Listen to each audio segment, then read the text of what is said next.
পিতামাতার আশীর্বাদে এবং আমার দয়াল গুরুদেব ঈশ্বর শ্রী সন্ন্যাসী চরণ মণ্ডল মহাশয়ের কৃপায় আজ আমি আপনাদের মতো সাধু গুরু বৈষ্ণবীর চরণ তলে এসে দাঁড়াবার সৌভাগ্য লাভ করেছি।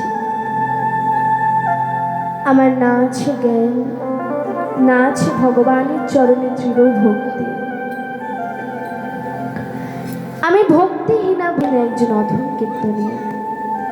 তথাপিও আজ যদি আপনারা সকলে মিলে আমায় আশীর্বাদ করেন, তবেই হয়তো আপনাদের সকলে চরণধুলি মাথায় নিয়ে আমার মতো এক অধমা আপনাদের কাছে হরি কথা ও কৃষ্ণ কথা বর্ণনা করতে পারবে।